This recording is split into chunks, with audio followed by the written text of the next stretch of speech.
The orange. The fruit so popular, they named a colour after it.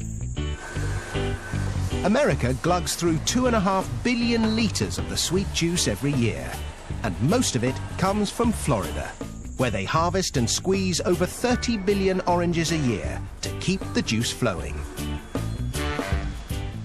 Florida, the Sunshine State, home of Disney World, Miami Vice, hanging chads, and oranges, millions upon millions of oranges. In fact, orange trees outnumber people 3 to 1 in Florida, and they produce over 6 million tons of citrus fruit every year. And almost all of it ends up as breakfast orange juice. To grow oranges, what you need is good soil, large quantities of blissful Florida sunshine, and buckets of rain. They don't like to advertise it, but the Sunshine State is also the soggy state. Parts of Florida are among the wettest places in the US, with up to 180 centimetres of rain a year. Not so good if you came here for a beach holiday, but great for farmers like Tom Kirshner.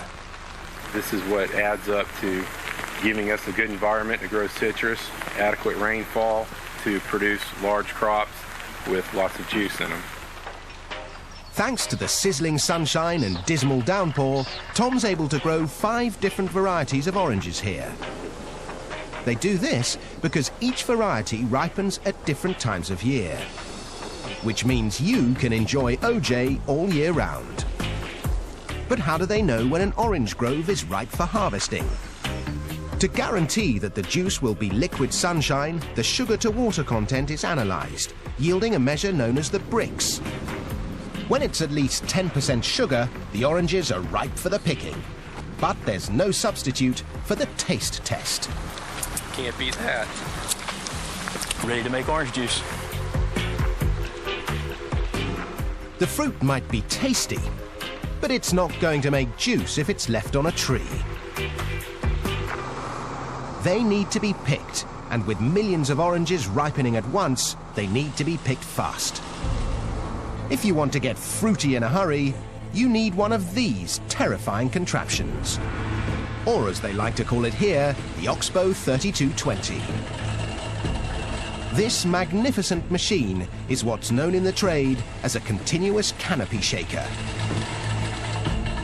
And this particular machine was designed by Tom Visser. It engages the foliage of the tree and shakes it to and fro, and the shake is violent enough to sever the fruit stem, and then the fruit falls and gets intercepted. The Oxbow can harvest an incredible 2 tons of oranges every minute. This performance comes at a price. A pair of these mechanical orange pickers will set you back $1 million. Just as well, Tom's got enough work to keep them busy, picking 2 million boxes of oranges, totaling 81,000 tons of fruit per year. Once the oranges have been picked, the race is on to make sure your breakfast OJ tastes as fresh as can be.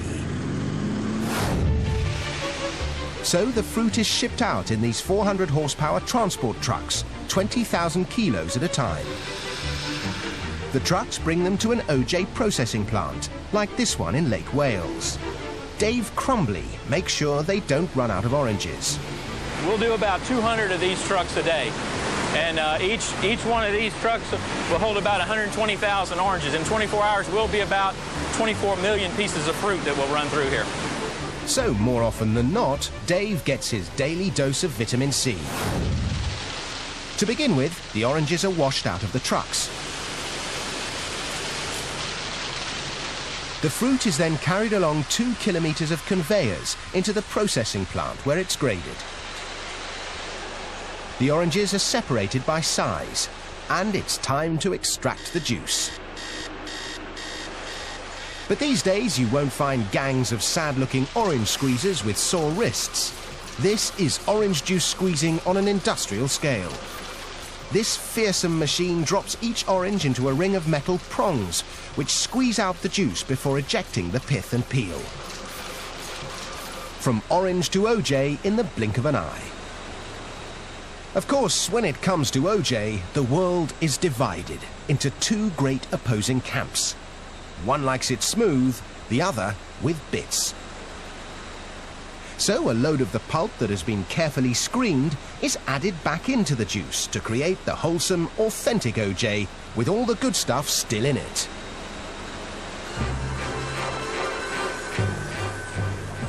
The OJ is now ready to be poured into cartons. It takes 24 oranges to make enough juice to fill each 1.89 litre carton.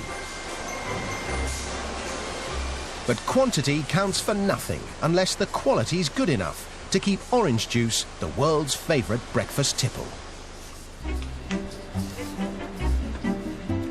There are palates that can tell a Beaujolais from a Burgundy in an instant. And noses that can whiff a Chanel No. 19 from 100 paces. Well, these guys do the same for OJ.